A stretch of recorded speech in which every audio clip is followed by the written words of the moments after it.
И годинава одбележувањето на 11 октомври во Тетово го организира Општинската боречка организација, чија делегација положи свежо цвеќе пред споменикот на револуцијата.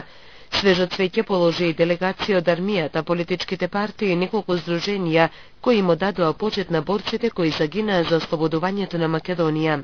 Во борбата против фашизмот загинаа повеќе од 20.000 борци, а Тетовскиот крај даде голем придонес во борбата против фашизмот. Тетово и Тетовско има дадено 360 борци, македонци, албанци, турци, срби и други кои ги положија своите животи во Тетово, на територија на Македонија и на боиштата на поранешна Југославија, Истра, Далмација, Хрватска и други места. Да споменеме дека Тетово, значи, има во рамки на тоа има дадено свој придонес и треба ние како граѓани, пред се како граѓани, да бидеме горди што што имаме такви настани, што сме имале такви луѓе кои ги дале своите млади животи за да живееме во една суверена, самостојна, независна, демократска Македонија. Токму така, сакаме да им го честитам на сите граѓани на Тетово, па и на жителите на Република Македонија овој празник, бидејќи треба еднаш за секогаш да сфатиме дека историјата е во битот и во генот на македонскиот народ, дека ништо не сме добиле на поклон, дека секогаш тоа сме го стекнале со крв, со жртви, и заради тоа ние треба да се гордееме на целата наша историја и на целото она случување за Македонија. И годинава за празникот не беа истакнати државните знамења. На македонците им останува и понатаму да вршат притисоци за некој следен празник, градот да биде закитен со државните знамења. А за боречката организација, законот треба сите да го спроведуваат и затоа прекршителите треба да подлежат на санкции. Борците, како и сите обични граѓани, се револтирани и реагираат нормално.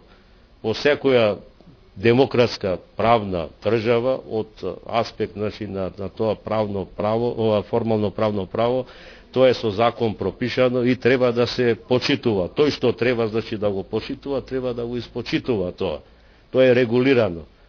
Ја не знам, сега тоа би требало да повисоките органи, мислам, да превземат некои мерки. Тоа е регулирано со позитивна законска регулатива. Се знае, во случај на неистакнување на знаме или на друг државен белег, следуваат и некои санкции. Овој пат македонските партии, ВМРО, ДПМН и Социјалдемократскиот сојуз се доста виновни, затоа што пред месец дена беа изненадени.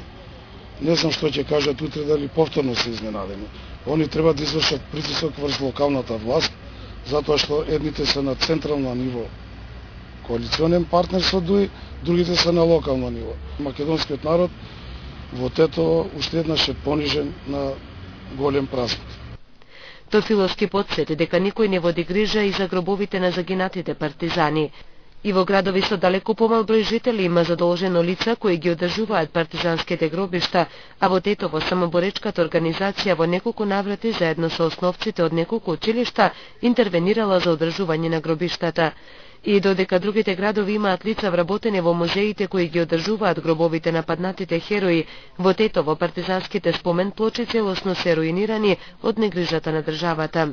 Одбележувањето на 11 октомври тетовските борци го заокружија со доделување на благодарници на десетина осмолетки во Тетовскиот крај, на Утрински весник и на командата на касарната Кузман Јосифовски Пито.